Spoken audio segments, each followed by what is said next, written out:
Alright, we're going to be tying a realistic waxworm here. In the vise I have an Ahrex FW525 in size 10, as well as some Semperfli nanosilk for my thread. And for the wire, we are going to be using 0.3mm lead-free wire by Semperfli. Now, I call this a waxworm. The original pattern was from Vise. He's probably going to shake his head when he watches this video because this is like a grub pattern, but waxworm is what I call it, and that's that.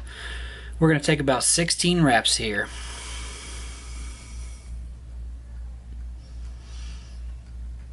And I use 16 wraps of 0.3. That seems to be the magic number for myself. Whatever you decide to do, well, that's up to you. Then we are going to grab some woolly nylon. Woolly nylon is a serger thread. It's not meant for fly tying, but it's great for fly tying. I'm going to lay down our little base here. And I'm using anadromous scissors. I'm on their pro team currently. And then we're going to come up and we're just going to smooth this body out. Now you don't need much of this. This is just to get a nice underbody, and the underbody doesn't have to be perfect because it's not really going to matter in the end. Then we're going to pop that off, and we are going to switch over to our nanosilk.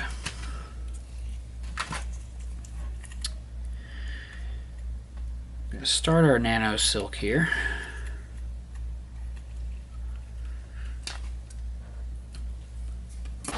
After you get your nanosilk started, we're going to grab some brown spyder wire, and that's what I'm going to use for the sides here. So I grab it and I pull it from underneath the bottom like that, and I try to keep this on top of the shank as I wrap back. And what that's going to do, it's going to give it a ridge on top as well as on the sides, but the ridge that's on top is going to be like you'll be able to see through the latex. Next up, we're going to grab some latex, and for this latex, this is not Kylie's nip skin. It's a little bit thicker than Kylie's nip skin. This is a product that I actually carry in bulk. You can't get this at any fly tying store. If you would like some of this, you can go to theflysmith.co. I will link that in the description. Theflysmith.co is my website. We're going to get this tied in here. And then we're going to grab a second spool of nanosilk. And I'm going to get this started. Grab that little bit of serger thread there and get it out of the way. Which it doesn't really matter, but... Alright, now, same thing Vise does.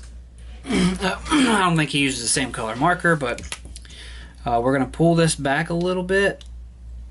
And we're going to put just a little tiny bit of marker on that there. And that's a chocolate colored Darnesis art marker. And we're going to work our way up to the eye.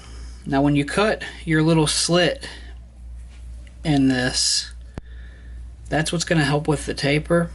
It's also going to help you get the wrap started. But you want to make sure that the slit goes with the curve of the eye. Then you fold it over on top of itself as you're folding up. Now as you're coming up the shank here, I like to pull a little bit tighter with the rear wraps opposed to looser wraps up here. And then I start pulling a little bit tighter as we get towards the eye, and that's going to give it more of a taper. Now we're about a half an eye length back. I'm going to go ahead and stop, and I'll pull that straight up to the end of the latex there. Then I'm going to come over that latex to the left a little bit. My left to your right. I'm going to pull it tight and pop it off there. Now for this part, I try to smooth this latex out. It's going to have resin on it, so it doesn't have to be perfect. Then we're going to do our whip finish here. 5-turn whip finish, 4-turn, whatever you prefer. It's not going to matter in the end. So Now you can see where that thread is on the inside there. Then we're going to grab our other nano silk that we set to the side, and we're going to come up catching. We're going to go all the way to the eye, and we are going to catch this with each turn. I'm pretty sure Dave Vise uses monofilament thread for this part. I just use a nano silk. It works for me. This stuff is a little bit thicker than Kylie's, so you don't have to really worry about the nano silk cutting through it or anything. And it makes the best looking ridges in my opinion.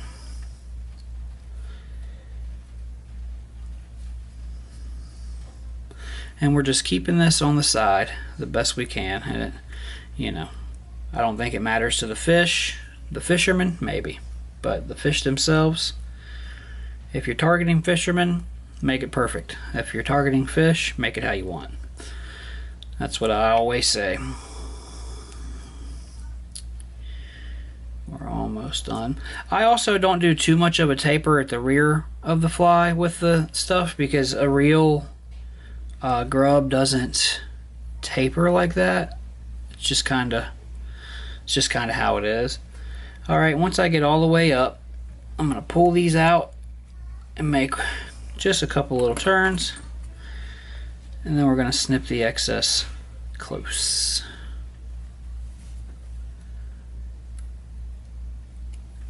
All right, that's spider wire, some pretty cool stuff. Spider thread, not spider wire, sorry. Two totally different things. Now I don't worry about this too much, like how it's stuck out right there. That's okay.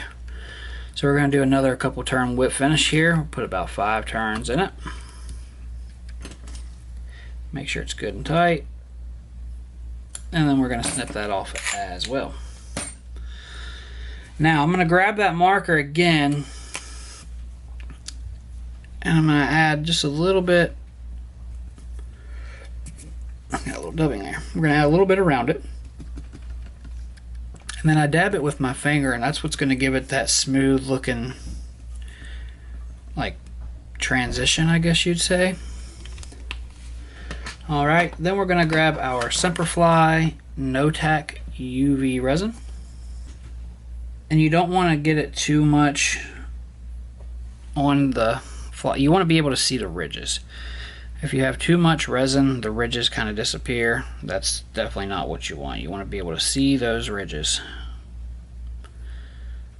So I come over it with a pretty heavy coat there. Make sure all my thread's nice and covered. Some people leave it like that, which is fine, whatever you prefer, but then I like to come back and just go through the ridges there with a dry one. And that's going to make it pop out. We're going to give it a cure here. About a 10-second cure is usually what I do, and then I'll put it into my, I have a little nail, a fingernail curing station, and that's usually what I do. But I'll flash cure it here, and then I'll put it into my station. So yeah, that's it. That is the simple waxworm, or Vise's grub, whatever you want to call him. Make sure to go give Dave Vise a follow as well. Thank you very much, and you all have a great day.